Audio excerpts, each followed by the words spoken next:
Hello, everyone. The show's called The Next Chapter.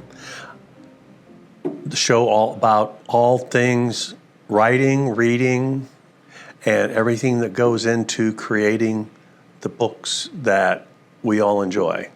I'm your Amazon best-selling host, Fred Hughes. First things first, have to do my shameless plug for the next book that I have coming out. Coming out July the 19th, the 9th book in my Prince of Britannia saga, called Prince Imperial. It will be the last book in the Prince of Britannia series, although not the last book in the universe. There will be additional books following this, but it's going to begin a new story arc. And after you read, after you read Prince Imperator, you'll understand what I'm talking about. Now, my guest for next week's show, which will they'll come on in the second segment of the show, is Jonna HAYDEN and Cedar SANDERSON, who are two of the prime movers behind Raconteur Press, and they're going to talk about all the Anthology Initiative from Raconteur Press. They're going to talk about new things from Raconteur Press. Cedar, who is a world-class graphic artist, is going to talk about how she, graphic arts and creating covers, and how Raconteur is actually going back old school and is going to begin, or is already, putting graphic illustrations inside of books, which those of us that are my age remember you couldn't pick up a book in the 60s and 70s, a paperback, even a hardback, that didn't have some type of artistry internal to the book. A lot of times it was pen and ink drawings, but still something that has been missing in today's books because it's a little pricier. Paying artists to do that costs more money, and most publishers don't do it. Raconteur Press is now. Another thing, Raconteur Press, and if if the beautiful Stephanie can put up the link, Raconteur Press, here's their call for submissions. We'll talk about, they're doing anthologies, and we've talked about this before. Go to to their website. It's actually a Substack page that lists the open calls that they have for various anthologies. If it's something you're interested in as a potential author, or you are an author and you write short stories, look and see what kind of short stories they're looking for. And I emphasize, follow the submission rules. I think you'll find that even a smaller press like Raconteur, when they call for open submissions, they might have 150 people submit stories for it, and there are only 12, 13 slots. So one of the ways that they filter through the submissions are if the person submitting the story can't follow the guidelines, the submission guidelines, then we're not interested in printing their story. So follow the submission guidelines. All right. Talking about different author things, and I'm sure some of the people who are authors and are thinking about being authors find that being an author is hard. And we talked about the various things, but one of this week's topic that I'm going to talk about is scam artists that are out there waiting to take advantage of an unsuspecting new author. They offer a variety of services. And once you're ID'd, whether it's through the Facebook algorithm or the Google algorithm, that you're a writer, whether you're a short story writer, novelist, whatever, all of a sudden you'll start seeing ads, you'll start getting emails, whatever, pitching you various author services. I'm not saying all of them are scams, but most of them you'll find are people taking advantage of authors who don't know as much about the business of being an author as they probably should. They'll offer you such things as, give us $100 and we'll put your book in our next mailing list, which is 100,000 people. We have a 100,000 person mailing list, and that for one submission, 1 week, we'll put your an ad or a recommendation to read your book in our mailing list. And that sounds great. Oh, $100 to reach 100,000 people. And on the surface, that sounds great. Well, which 100,000 people is it?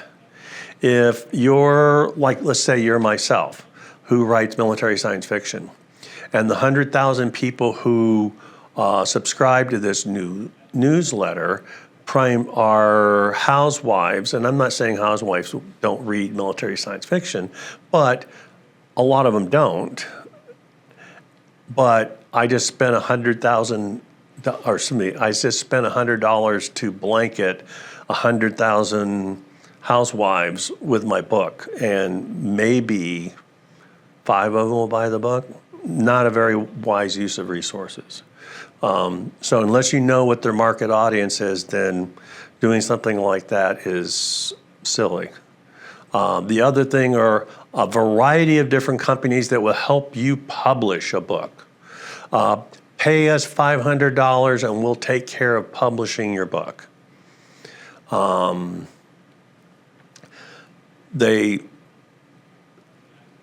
If you reach out to them to find out more, you'll find out, well, $500 is the minimum cost.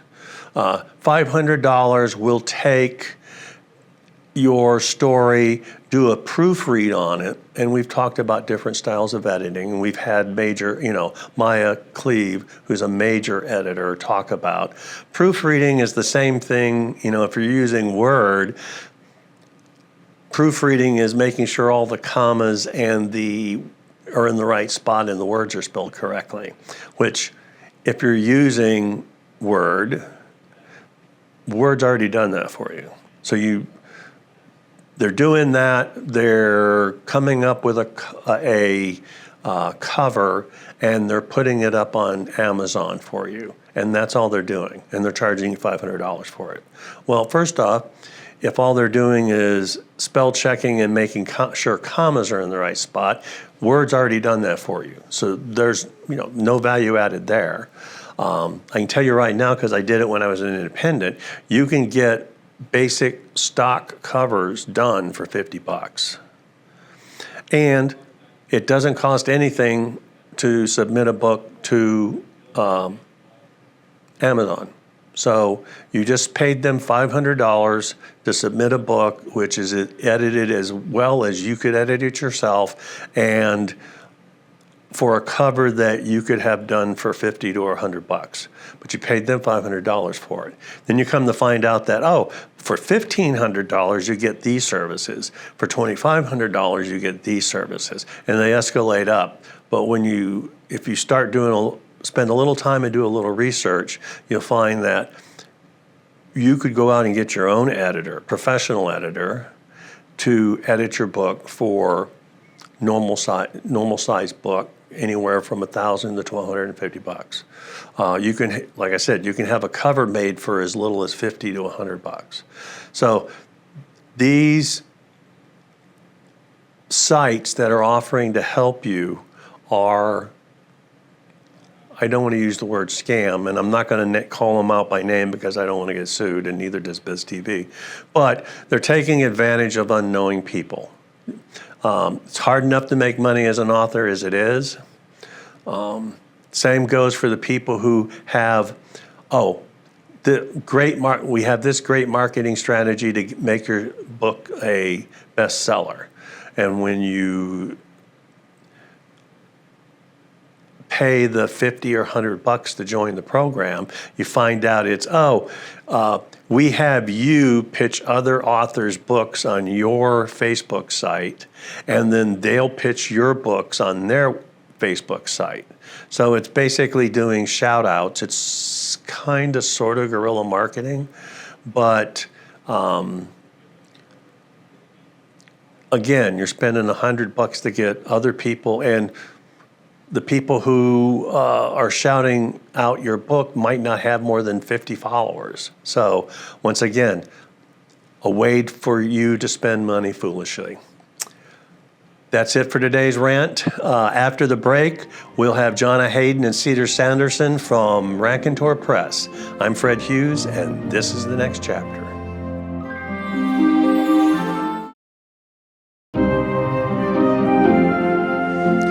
Welcome back. Thanks for joining us after the break. As mentioned in the first segment, proud to offer basically the two women who really run Raconteur Press, Jonna and Cedar, join us to discuss all the various things that Raconteur Press does. And so let's start off just to tell the audience, we were talking offline about the various things that the press does. So let's talk about your Anthology Initiative. Well, okay, so last year we were having a good time doing anthologies, and then we decided in 24 that we would go ahead and do 2 a month. So 24 anthologies in 2024. Everybody thought we were a little crazy, but we're halfway through the year, and we've actually settled on doing 30 anthologies this year. So we've been zipping right along every 2 weeks, publishing on Amazon a variety of different kinds, everything from Weird West to Space Cowboys to Space Marines, and we've been having a great time. Yes. And furthermore, we have now set the goal for 2025 as continuing this momentum and publishing 25 anthologies in 2025. Which will become more, because that's just what happens. We have with too us. many good ideas. So, Jonna, you're the production manager for Raconteur Press. What does that job entail, other than basically beating Ian about the head and shoulders? Well, yeah, I mean, part of it is Ian is notorious for his squirrels, but my job primarily is to set the schedule and to keep all of our squirrels going in the same direction. And my business card literally says, "She who makes them wear pants." I have a long history of doing show production in theater, and authors and actors are very similar. So I pretty much keep the entire gang moving in the right direction. I set the schedule. I keep on top of what we're doing, and try to keep at least 4 to 6 months ahead of everything that's going on. So that's pretty much what I do. I run the squirrels all in the same direction. And Cedar, you're like the artistic voice of yes. the press. I mean, you do all the graphics for Raconteur, right? Right now, yes. We do have another staff member that I am training, and she's very artistically talented. And what I'm doing with her is just working on her to get the design as alongside the artistic. So much of what I do for Raconteur Press is design based. So it's the art is the pretty part, the design gives it purpose. And when I'm doing book covers, that is a very specific subset of graphic design. But also right now I am doing the book layout, including interior illustrations for most of our anthologies. And then that will spill into some other projects that we have coming up, but also the projects that we've done in the past, like the Postcard anthologies. Those were a huge challenge and an awful lot of fun to do as as a graphics person, because they're so pretty, really. Mhm. And I didn't know what people would do with the images that I gave them. The stories that they wrote sometimes just astonished me. Oh yeah, that was So, fun. So yeah. But that's sort of old school. I mean, those of us that are like me that are older, I remember you couldn't pick up a book back in the 70s that didn't have internal graphics to it. I Right. mean, a And regular novel, not a graphic novel, but yeah. that had a lot of times pen and ink illustrations. But that was yes. you couldn't pick up a book and then it went away. And Mhm. a lot of the smaller presses are bringing it back like you are. Now, I'm going to point out that Cedar's being a little modest. Yes, she does the graphics for Raconteur Press, but she was nominated for a Dragon Award and didn't win Yes. it. I was. But that's quite an accomplishment because to get there, you have to be recognized by the fans and peers to get nominated to even get on the ballot. So that was quite an accomplishment. So Cedar's is well recognized as being very good at what she does. I've been doing this for about a decade now. Yeah. And it's funny, no, I didn't win the Dragon Award. I didn't expect to win that because I was up against, world-class artists. And I did, however, win an award that same year that meant a lot more to me, and that was the Children's Choice Award for Best Book Cover of the Year at the Salt Lake City Public Library. yes. They nominated they nominated, and then it won the cover for my children's novel Vulcan's Kittens, and that was precious to me. Yeah. That was a beautiful cover too. So All of Cedar's covers are beautiful, and if I can get Stephanie to put up the Substack page, you'll see all the the beautiful covers that those are all all of the that's all Cedar. So yeah. Yep. And it's one of those things that none of this would be possible if I weren't using some of the newest and best art tools that are out there right now. But that's kind of been a signature of my career is I'm doing all of this at the same time that I have a day job and I have been raising a family. And I'm very recently an empty nester now, so I have a little more time, sort of.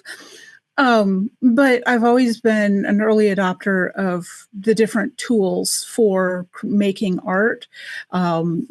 Procreate for doing digital illustrations, and now Midjourney, where I'm using the AI as a way to render my imagination into art. And it's made a lot of this possible to be able to keep up with the tempo that Raconteur Press needs. yeah.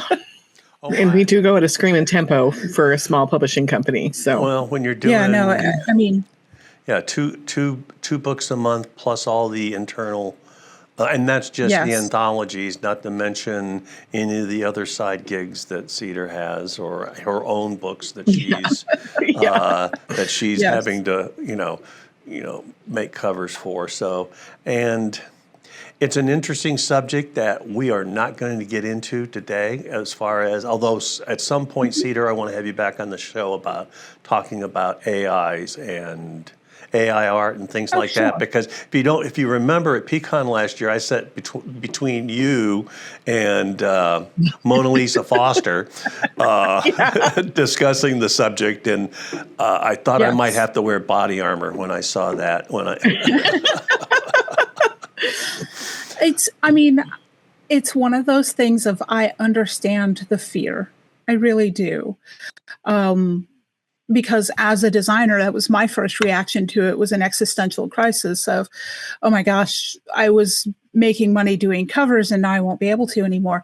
But that hasn't actually happened. And sad to say, the ethical concerns that surface are not based in reality.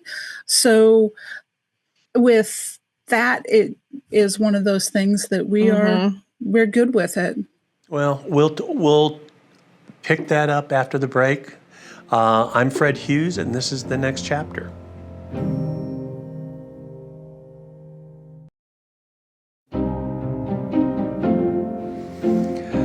Welcome back. Thanks for letting us pay some bills. I'm Fred Hughes. This is the next chapter, and we're talking with Jonna and Cedar from Raconteur Books. And when we went into the break, we were talking about AIs in graphic arts. I want to just briefly finish that conversation because it's too in-depth for us to cover today, but Yes.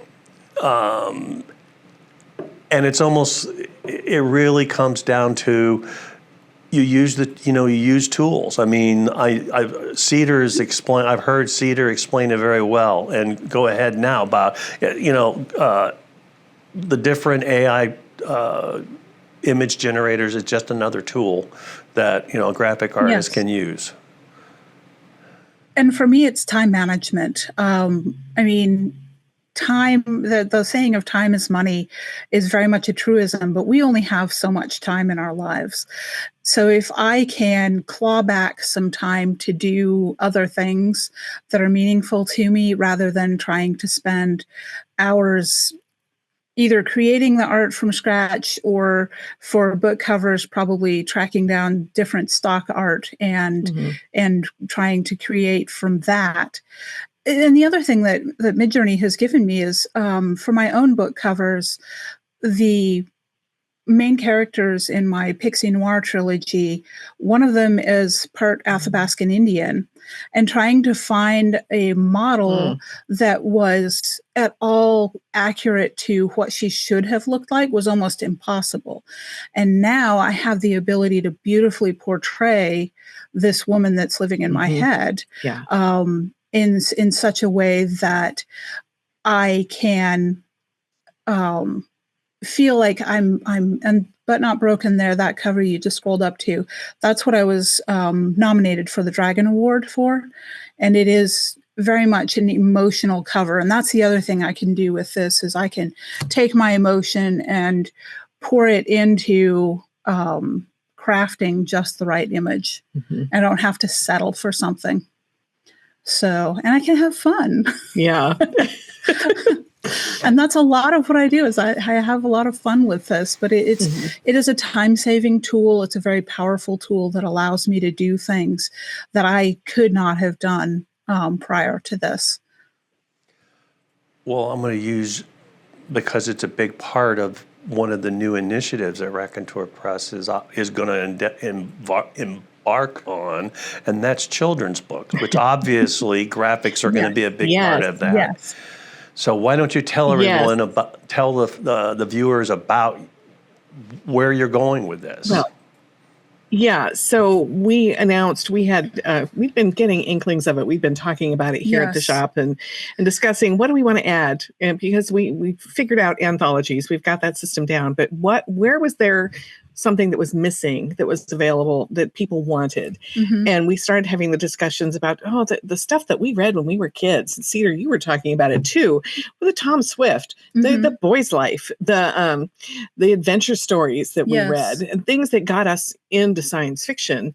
So and then your problems as a mom finding books for your kids, plus Nick and his 4 boys. Right. Nick, who works for us, has 4 boys. Of not being able to find the man with the hands full. He's going to have to buy 2 more refrigerators. But yeah, that whole problem of not being able to find a book that wasn't finger wagging, that was all about fun and adventure and learning and growth in positive ways. So, and what you were dealing with. So about a decade ago, I was a children's librarian. And I also have 4 children, which is actually how I got the children's librarian job. I was working as librarian and my boss said, "You have children." But we had young patrons that would come in and check out books, and I would do my best to keep them well fed with books because I wanted them to be reading and I wanted my own kids to be able to find books that they liked. And it was really difficult to find books that I had boys that were in their preteens to early teenage years, and they were still reading. And the conception these days is that boys don't read, which is so not true. The problem is they can't find books to read that keep their interest, that can compete with video games and all the other entertainments out there. Mm-hmm. So a couple months back, we were at a gaming convention here in Wichita Falls, and there were so many young people running around. It was wonderful to see. Great. And I was like, we need something. Children's books. Yeah. I have written a couple of children's books. I illustrated some of Law Dog's children's stories, the Africa Tales. And so I knew that this was something that I could do. Mm-hmm. And then as we started to kind of test the waters and see, and we have the youngest Raconteur Press author. Her father just started working with Raconteur Press. Yes. So, and she's 9 now. I think she just turned 10. She turns 10 in the middle of the month, and she's our youngest author. So yeah. So we have a remarkable group that is going to be able to do some really interesting things. Well, and these are also authors who've been telling stories to their children because they couldn't find books. Mm-hmm. So they've already written them. And it's like, why not share? Why not share them with more? Yes. So when we announced it at LibertyCon this year, we were deluged. The entire room lit up of parents going, what? What? And we were talking with people after. I couldn't leave the room. I had about 20 people around me going, when? What are you doing? Can I put a book in? What? Yes.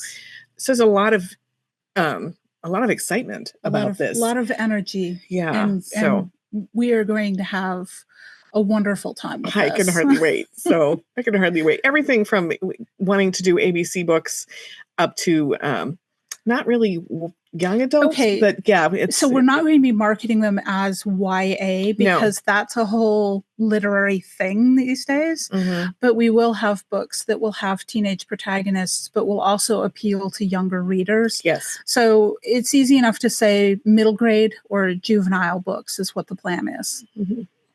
So when you have these books in development, do you start with a basic story and then add illustrations to it, or do you start with illustrations and then write a story for it?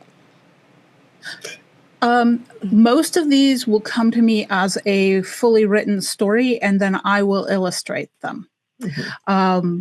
There is one that I'm writing, which is starting with the illustrations, and then I have the story in my head, so I have to go back and write it down. But that's because it's me. I can get away with that. Well, you can get away with that. Well, one of our guys is doing a monster ABC, so yeah. So, and this sort of segues into the postcard anthologies that you were. Oh boy. Well, the postcard anthologies were born out of a workshop, a teaching tool that Jonna used to use. And I'll let her get into that.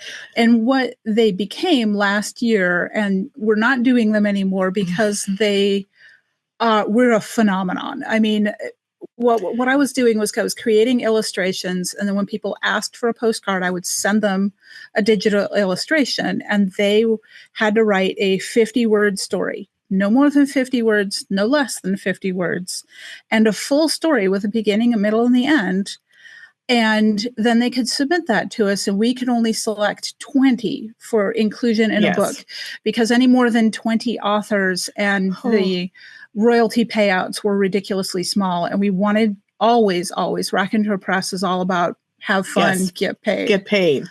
So, but this all started as a teaching tool, and we may go back to using that. I think we may. I taught at an arts high school for 8 years, and we had each teacher had their own writing group.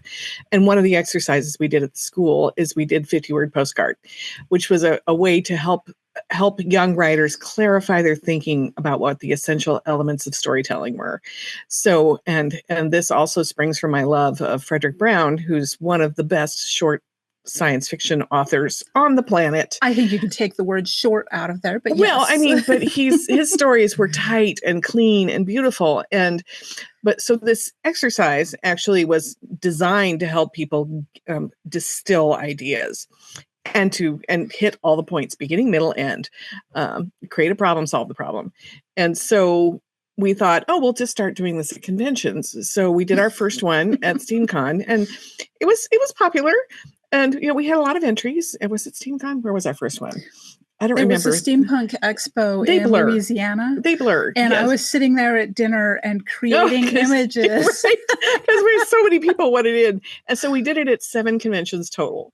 And by the third one, it hit like wildfire. And we ended up getting, by our final one, we ended up with something like 130 submissions that made the cut. Because I was the Russian judge. I was the person who went through, and if it wasn't exactly 50 words, if they were hyphenating and over, if they were under, it was an immediate out. It was like absolute. Also, it was designed to teach authors to follow submission guidelines exactly. Oh, yes. Mm-hmm. It was a developmental exercise. So, and we'll talk about that after the break. How can people submit stories? This is Fred Hughes, and this is the next chapter.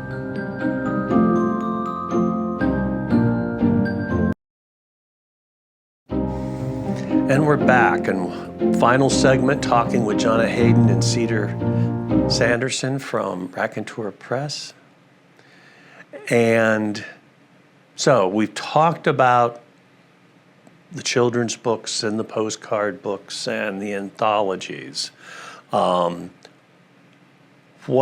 else new is coming from Raconteur?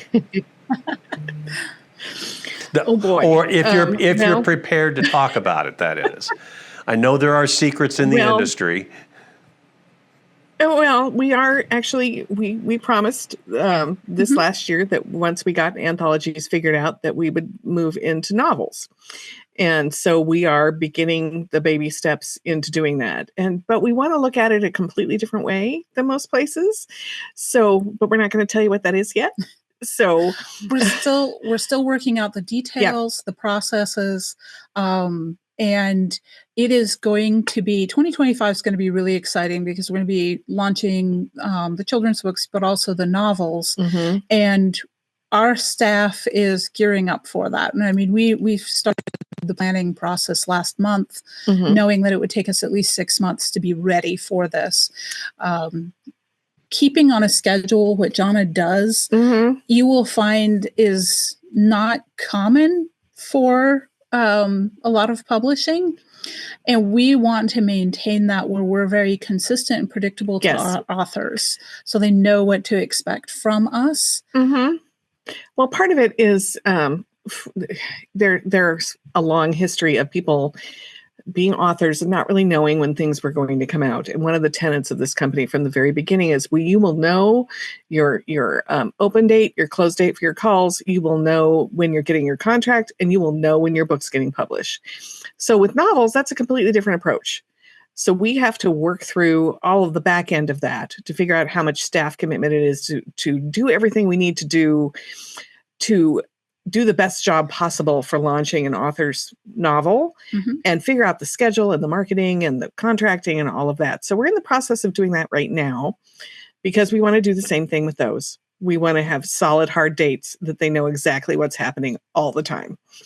So that's in process. And there's a whole lot of paperwork involved, but that's my job and we're doing it. So any particular genre that Raconteur is going to specialize in, or are you just wide open?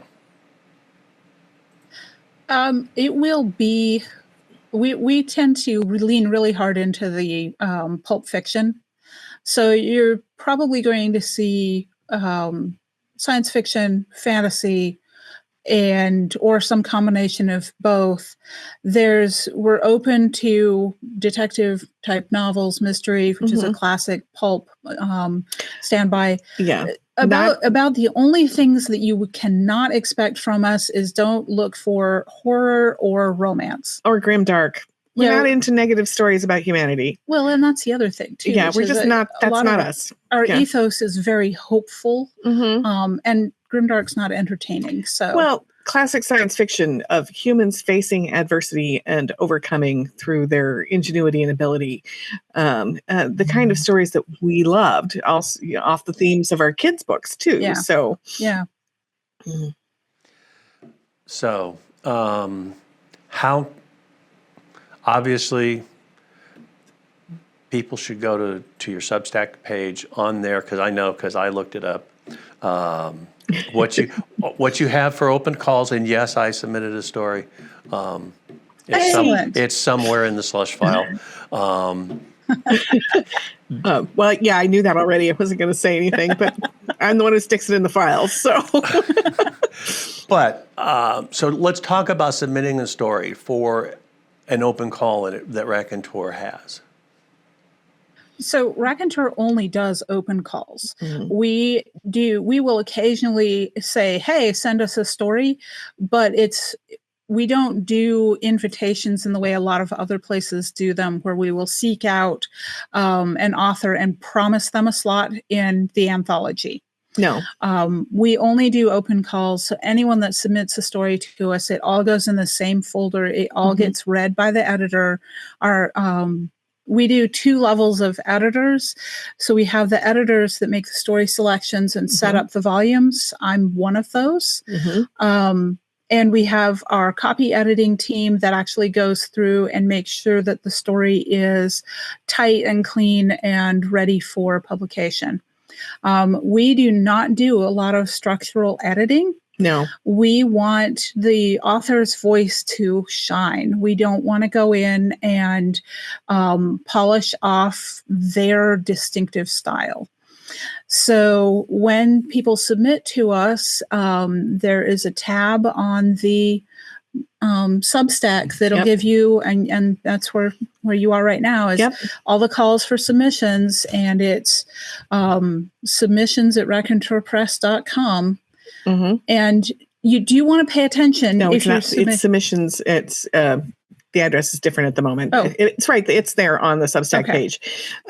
I haven't submitted. I know, because you don't submit stories, but it's there. Oh. Also, please follow our guidelines. Yes. There's a picture right there of what, and that's one of the things we had with postcards is this is not that hard. Do exactly that, what you see on the screen. We tried to make it simple, but there are reasons that we ask for. I'm doing a class on this at Imaginarium because you would think that something this simple would not be hard to mess up, but we're developmental, so I send it back and I make them fix it and send it back to me. So. And we do, when we're rejecting a story, we don't usually do involved feedback. And depending on the volume of stories submitted, the editor may choose not to send any feedback at all. But we do try, because most of us have been that author, and it's nice to get something personal back from the editor. Okay. Also, if you've submitted a story and haven't heard from anything from us, feel free to poke us, because there are autoresponders, and you should always get notification of either acceptance or rejection. Yes. So last word, where are the two of you, where can people see you next? Now, Jonna, I know that you're going to be at Imaginarium here in a couple of weeks. What else is going on, live places where people could interact with you? Well, we're at Imaginarium. Ian and Rita and Mike and Nick and I will all be there. We'll have a booth there as well. After Imaginarium, we'll be at Shreveport at GeekCon, having a booth, not doing any things, but all of our books will be present. That's the middle of August. I will actually be at that one. Oh, that's right. You get to come too. Yeah, it's the first con I've been to in quite a while. And then September, we'll be at Pecan in Dallas. And then after that, we're into Christmas. So, yes. And it's our quiet season. It's our quiet season. Well, as far as cons go. Right. And then we'll be at FenCon in February in Dallas as well. So. Well, I want to thank both of you for being on the show. And that's it for this week. Stay tuned next week, and we'll have another show talking about writing. I'm Fred Hughes, and this is The Next Chapter.